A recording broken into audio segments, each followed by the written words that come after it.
A single dad buys homeless twin girls sold by their cruel stepmother for $500. But what Daniel Brennan discovered about these abandoned children would shake him to his very core. Before we continue, please tell us, where in the world are you tuning in from? We love seeing how far our stories travel. The cardboard sign stopped Daniel cold. $500 for both. His construction boots scraped against broken glass as he froze outside the abandoned strip mall. The October wind whipped through the empty parking lot, but he barely felt it. His eyes locked onto those 3 words scrawled in black marker, and his brain refused to process what he was seeing. 2 girls, sitting on plastic milk crates, 8 years old, maybe younger. Identical twins with blonde hair hanging limp around their faces, blue eyes staring at nothing. And beside them, a woman in her 40s, cigarette dangling from her lips, ash falling onto the cracked pavement like snow. This wasn't happening. Not here. Not in suburban Ohio. Not in 2019. You interested? The woman's voice cut through his shock. She flicked more ash, studying him with calculating eyes that made his skin crawl. Daniel's mouth dried. What the hell is this? Look, mister, I don't have time for judgment.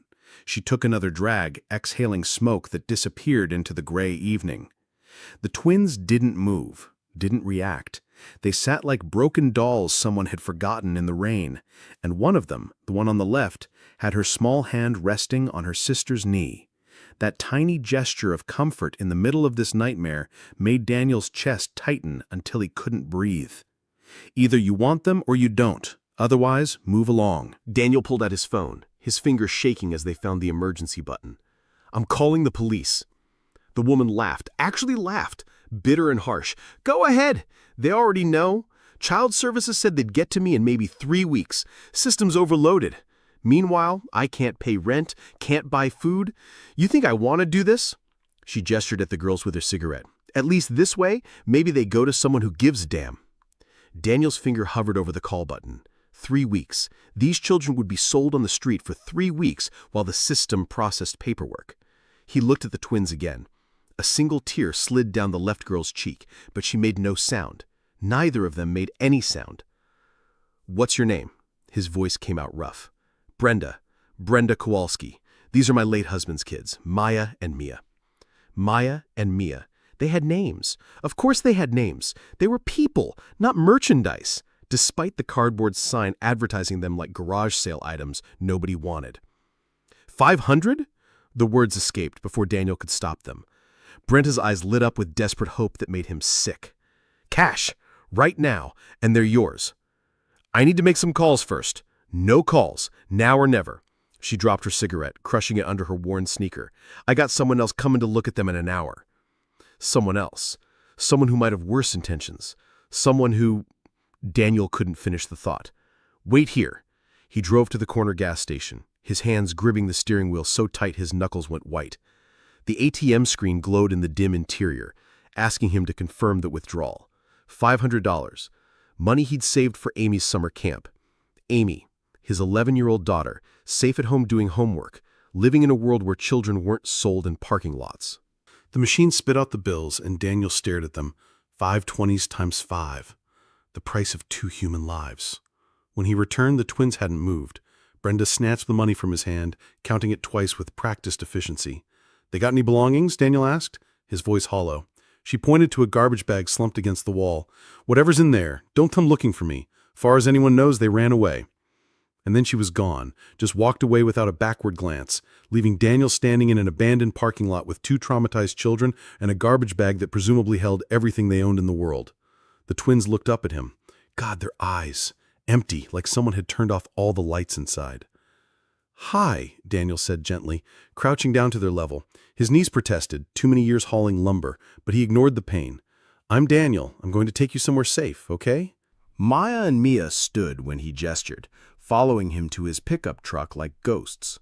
They climbed into the back seat without being asked, and when he glanced in the rearview mirror, he saw Maya holding Mia's hand so tight her knuckles were white. The drive home took 17 minutes. Daniel knew because he watched every second tick by on the dashboard clock, his mind racing faster than the speedometer. What had he just done?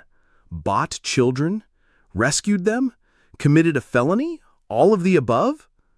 But every time doubt crept in, he looked in that mirror and saw those joined hands, that desperate grip that said these girls only had each other in the entire world, and he knew he couldn't have walked away. Amy's face when he walked through the door with two silent girls would be burned into his memory forever. She dropped her pencil, homework forgotten, and her eyes went wide, not with fear or anger, but with immediate understanding that something was very wrong. "Dad? Amy, these are Maya and Mia. They're going to stay with us for a while." His daughter, bless her heart, didn't ask questions. Not then. She disappeared into the kitchen and returned with juice boxes and a plate of cookies, setting them on the coffee table like an offering. "Hi," she said softly. "I'm Amy. Do you like chocolate chip?" Neither twin answered, but Mia's eyes tracked the cookies with something that might have been interest. Daniel's hands shook as he dialed Robert's number, his lawyer friend, poker buddy, and the closest thing to a brother he had since Nina died. "Rob, I need you to listen and not interrupt." "Daniel, what's wrong?" "I just bought 2 children." The silence on the other end stretched so long Daniel thought the call had dropped. "You did what?" "There was this woman, selling them, actual children, in a parking lot. $500, Rob. She wanted $500 for 2 little girls." Daniel, please tell me you're joking. Please tell me this is some sick... I'm not joking. Robert's breathing got heavy. You could go to prison. Do you understand that? Prison, Daniel. What was I supposed to do? Leave them there? Let someone else... Daniel's voice cracked. Rob, you didn't see them. They were just sitting there, like they'd given up on the world. A long sigh. Bring them to my office. First thing tomorrow. We need to make this legal immediately, or you're going to lose Amy, too. That hit like cold water. Amy? He could lose Amy over this?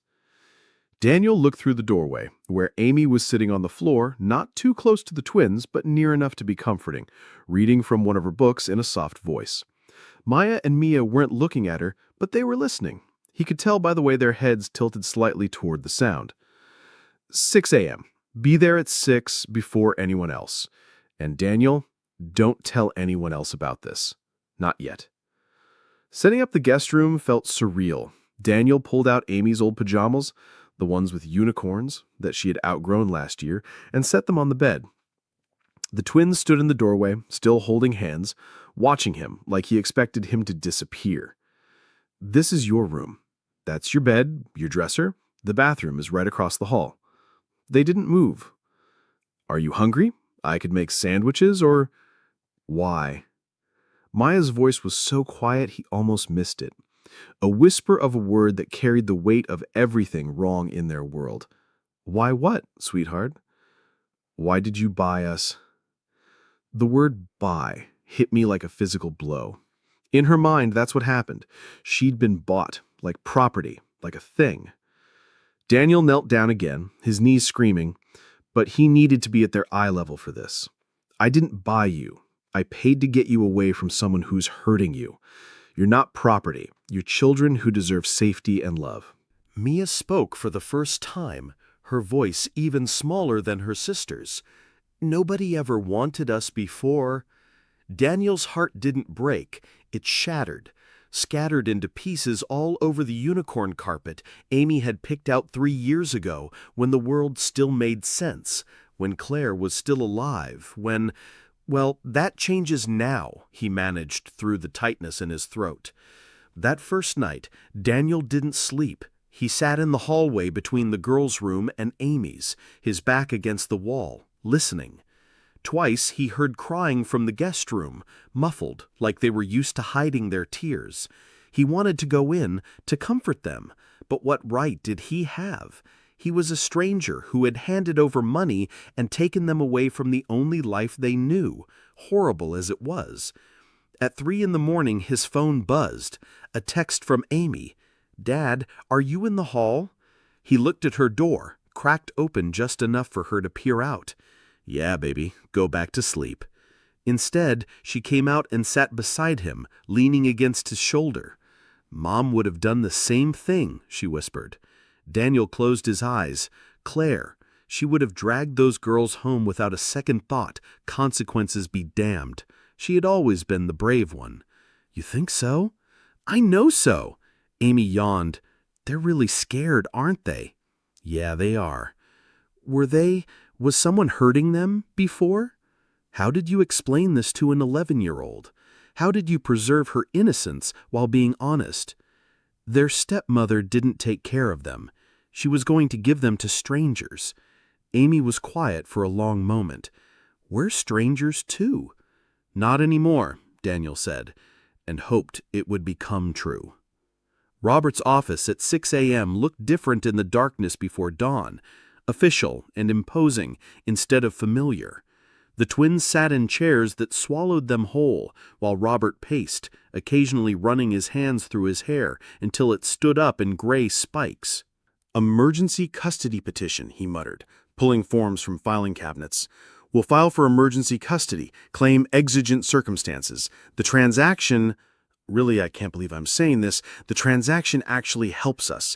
It proves abandonment, endangerment. So I won't go to jail?" Robert shot him a look. "Probably not. Maybe. I don't know, Daniel. This is uncharted territory, but we need to call child services ourselves. Get ahead of this." The social worker who arrived that afternoon looked like she'd seen everything, and maybe she had. Martha Hendricks, 23 years with Child Protective Services, took one look at the twins and her professional mask slipped for just a second, revealing exhaustion and sorrow. "You're Daniel Brennan?" "Yes, ma'am." "And these are the children you," she consulted her notes, "discovered in a situation of imminent danger?" That's how Robert had phrased it. Discovered in a situation of imminent danger, not bought, never bought. Martha interviewed the twins separately, gently, with a practiced patience that made Daniel grateful people like her existed. Maya wouldn't speak at first, but eventually whispered answers. Mia drew pictures instead of talking, dark scratches of crayon that looked like storm clouds. "Mr. Brennan," Martha said afterward, pulling him aside, "these children show clear signs of severe neglect, possibly worse. The fact that you removed them from that situation, regardless of the unusual circumstances, probably saved their lives. So what happens now?" "Emergency custody hearing tomorrow. Given what I've documented, I'll be recommending temporary placement with you while we investigate. But Mr. Brennan, this is going to be a long process. Are you prepared for that?" Daniel thought about Amy reading to them, about those two small hands clasped in his back seat, and the tears sliding down Maya's face in silence. "Yes," he said, "I'm prepared." The hearing was a blur of legal terms and procedures. The judge, a woman with kind eyes behind severe glasses, granted temporary custody with conditions: home visits, therapy for the twins, regular check-ins. Brenda Kowalski was already in the wind, wanted for abandonment and endangerment. But it was the required medical examination that changed everything. If you've ever experienced a moment where your entire understanding of the world shifts, where everything you thought you knew rearranges itself into a completely different picture, then you'll understand what happened to Daniel in Dr. Angela Foster's office 3 weeks later. The pediatrician had been thorough, gentle with the twins, earning their trust with stickers and soft words. But afterward, she asked to speak with Daniel privately, and something in her expression made his stomach drop. "Mr. Brennan, I need to ask you something unusual. Has anyone in your family ever had a condition called Anderson-Tall-Will syndrome?" Daniel frowned. The name meant nothing to him. "Not that I know of. Why?" Dr. Foster pulled up something on her computer, her fingers flying over the keyboard. "Both girls show markers for it. It's extremely rare, genetic. But here's what's strange. I treated a patient with the exact same markers 6 years ago." She turned the screen toward him. A woman named Nina Brennan. The world stopped. Nina. His sister. Wild, impulsive Nina, who'd left home at 19 and disappeared for years. Nina, who'd come back sick and dying, spending her last months in their parents' house, in the room next to his, never saying much about where she'd been or what she'd done. "Nina was my sister," he heard himself say from very far away. "She died 6 years ago from complications during surgery." Dr. Foster's expression softened. "Mr. Brennan, did your sister ever mention having children?" "No, she never said anything about children." But even as he said it, memories surfaced. Nina's sadness that seemed deeper than just her illness. The way she'd watched Amy play in the yard with something like longing. The photo album she'd kept hidden that he'd found after she died, full of pictures of strangers he didn't recognize. Not strangers, oh my, not strangers. "Mr. Brennan, look at this." Dr. Foster scrolled through Nina's medical history, and there it was. A note, clinical and brief. Patient gave birth to twins in 2011. Father unknown, children given up for adoption. 2011. The twins were 8. The math was right there, simple and undeniable. "The genetic markers are identical," Dr. Foster said softly. "The age matches. Mr. Brennan, I believe Maya and Mia are your sister's daughters." Daniel stared at the screen until the words blurred. His hands were shaking. His whole body was shaking. "But the adoption. I can request the sealed records given the circumstances, but the DNA doesn't lie. We can run a familial test to confirm." "Do it," Daniel said immediately. "Run the test." 3 days. 72 hours of looking at those girls and seeing Nina's eyes, Nina's stubborn chin, Nina's way of tilting her head when she was thinking. How had he not seen it before? The call came while he was at work, standing on scaffolding 40 feet up. He climbed down so fast his foreman shouted at him, but Daniel didn't care. "Mr. Brennan, the results are conclusive. Maya and Mia are your biological nieces." Daniel sat in his truck in the construction site parking lot and cried. Really cried for the first time since Claire's funeral. His sister's daughters. He'd bought his sister's daughters from a monster who was selling them on the street. The adoption records, once a judge ordered them opened, told the rest of the story. Nina had given birth alone, put the twins up for adoption immediately. Frank and Louise Kowalski had adopted them, seemed like good people on paper. Louise died when the twins were 2. Frank remarried Brenda, then died in an industrial accident 6 months ago, leaving the girls with a stepmother who'd never wanted them and saw them as a burden to be disposed of. A perfect storm of tragedy that had led to that parking lot, that cardboard sign, that moment when Daniel had to decide what kind of man he was. His parents took the news like a physical blow.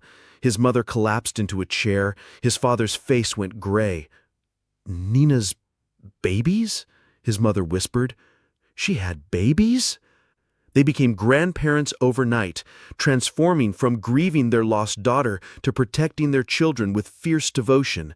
His mother moved into the guest bedroom for a month, cooking enough food for an army, holding the twins when nightmares woke them, singing the same songs she had sung to Nina and Daniel years ago.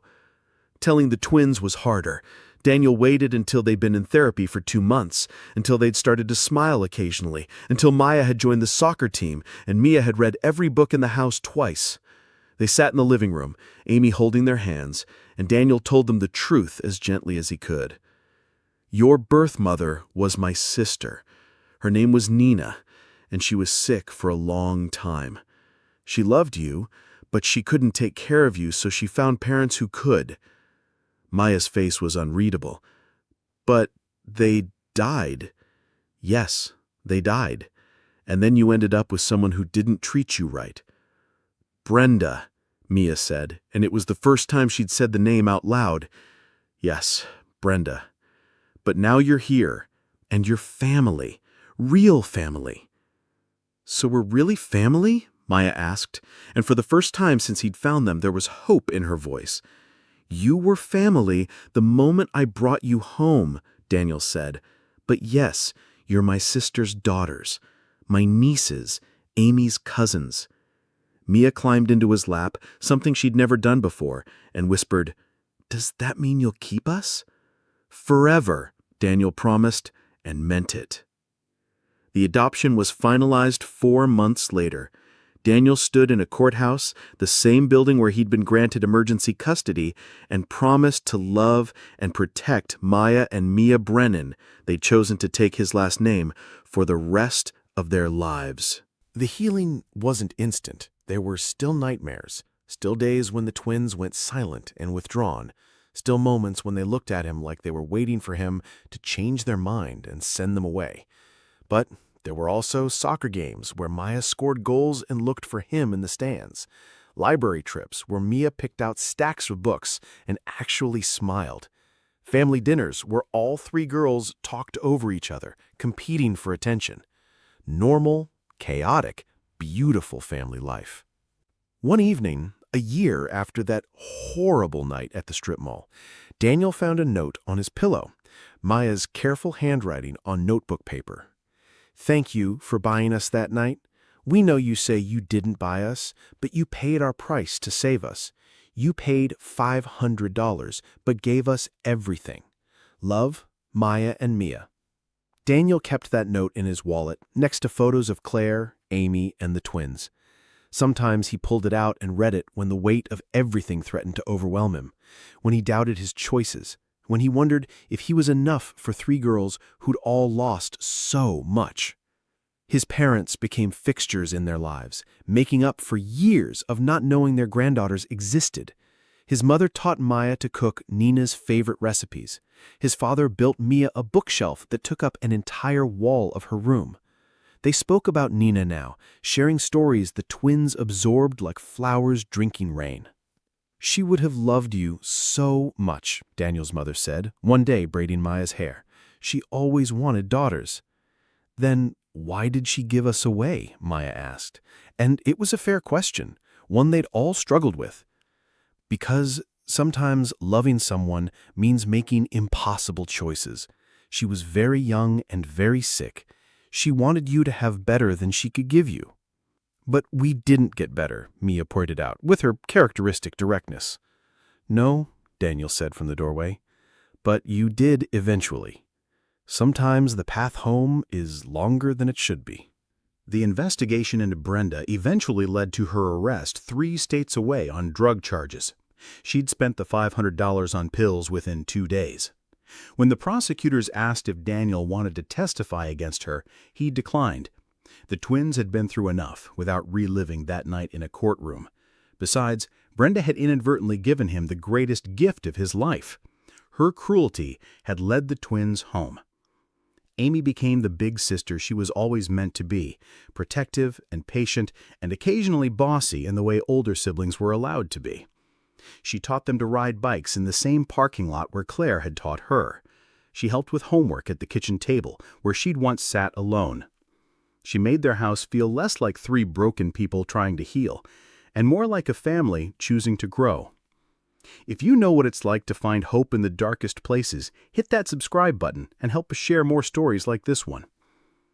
The twins slowly began to trust the permanence of their new life.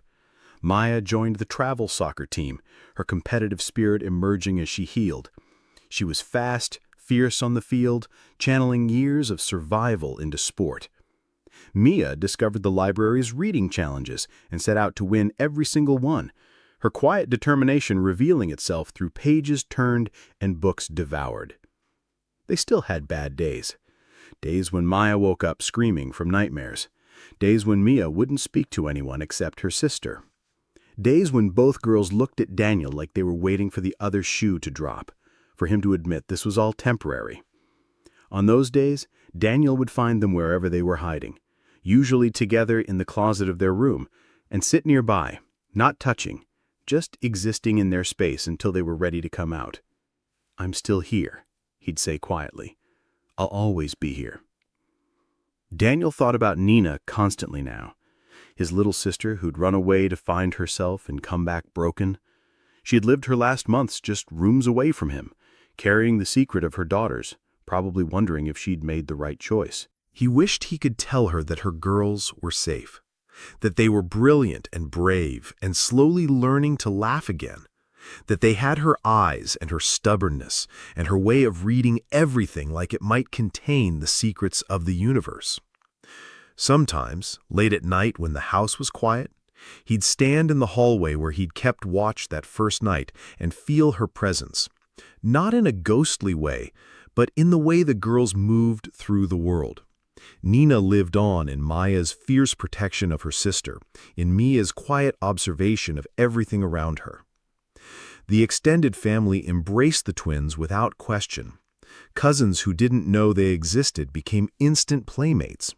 Aunts and uncles who'd mourned Nina found pieces of her in her daughters. Family reunions became exercises in making up for lost time, photographs filling albums that would one day prove to the twins they'd always belonged. Daniel's cousin Sarah, who was a therapist, offered free sessions for the whole family. "Trauma like this doesn't just affect the twins," she said. "You're all healing from different wounds." She was right. Daniel was healing from Claire's death, from Nina's loss, from the guilt of not knowing his sister's secret. Amy was healing from losing her mother and learning that families could be rebuilt in unexpected ways. The twins were healing from abandonment, neglect, and the belief that they were worth exactly $500. Together, they were becoming something new. Not perfect, not without scars, but whole in a way that honored everyone they'd lost and everyone they'd found. Have you ever witnessed a miracle disguised as a tragedy? Let us know in the comments below. There were milestones that felt like mountains climbed. The first time Maya laughed, really laughed at one of Amy's jokes. The first time Mia asked Daniel to read to her. The first time they called him Uncle Danny without prompting. The first time they ran to him instead of away when they were scared. School presented challenges. The twins were behind academically, their education interrupted by chaos and neglect. But Daniel hired tutors, worked with teachers, and slowly, gradually, they caught up. Maya discovered she was good at math, solving problems with the same intensity she brought to soccer. Mia's reading level shot past her grade when she had consistent access to books. Parent-teacher conferences became exercises in pride. "They've come so far," their teacher said. "Whatever you're doing, keep doing it." What he was doing was simple. Showing up, every day, consistently. Proving through actions rather than words that they were wanted, valued, loved. The day the adoption was finalized, the judge asked the twins if they had anything to say. Maya stood up, all 4 feet of determined 8-year-old. "We want to be Brennans," she said clearly. "We want to stay." Mia nodded beside her, adding quietly, "Forever." The judge smiled. "Forever it is." The courtroom erupted in cheers from family members who'd come to witness it. Daniel's parents cried. Amy bounced on her toes with excitement. And Daniel held his nieces, his daughters now, legally and emotionally, and thought about how $500 had led to something priceless. Later at the celebration dinner, Mia asked a question that silenced the table. What if that night hadn't happened? What if you hadn't seen the sign? It was something Daniel had thought about countless times, the terrifying randomness of it. He had only been at that strip mall because of a last-minute decision to check on a construction site. 5 minutes earlier or later, and he would have missed them. "I don't know," he answered honestly, "but I believe things happen for a reason. Maybe your mom, Nina, maybe she made sure I'd be there." It was fanciful, maybe even impossible, but Mia smiled like she believed it, and maybe that was enough. As time passed, the story of how the twins came to be with Daniel became family legend, told and retold with increasing distance from the trauma. The focus shifted from the darkness of that night to the light that followed. New chapters were added with each passing year. Maya's first soccer championship, Mia winning the district spelling bee, Amy's graduation speech where she thanked her sisters for teaching her about resilience. Daniel dated occasionally, but he was cautious, protective of the family they'd built. Any woman in their lives had to understand that the girls came first, that their trust was hard-won and easily broken. A few couldn't handle it. One, a teacher named Rebecca, could. She understood trauma, understood healing, understood that love sometimes meant stepping back and letting bonds form naturally. The twins called her Miss Rebecca for 2 years before shortened it to Becca, and eventually, after she and Daniel married in a small ceremony in the backyard, they asked if they could call her Mom. "Only if you want to," she said through tears. They wanted to. If this story touched your heart, please share it with someone who needs to remember that families can be born from the most unexpected circumstances. Daniel kept the note from Maya and Mia in his wallet until it was soft and worn from handling. Sometimes he'd pull it out and reread those words, "You paid $500 but gave us everything." The truth was more complex. They'd given him everything too. They'd given him purpose when grief might have consumed him. They'd given Amy siblings when she'd been so alone. They'd given his parents a second chance at grandparenthood. They'd given their whole extended family a miracle wrapped in tragedy, a reason to believe that sometimes the universe conspires to make things right, even when the path is through darkness. $500, that's what Brenda thought they were worth. She was wrong by an infinite amount. They were priceless, and they were home. Every family has its origin story. Some are simple. 2 people fall in love, have children, build a life. Others are more complex, woven from loss and found chances, from decisions made in parking lots and secrets revealed in medical offices. The Brennan family story was the latter. It was a story of a man who couldn't walk away, of girls who deserved better, of a sister whose secret changed everything, of a family that chose each other over and over again every single day. It was a story that began with a cardboard sign and $500, but became about something money could never buy, the fierce, unbreakable bonds of a family that refused to let each other go. And in the end, that's what family really is, not just the people you're born to, but the people who show up when you need them most, who pay any price to keep you safe, who choose you when the rest of the world has walked away. The twins were home. They were loved. They were forever. And that was worth everything.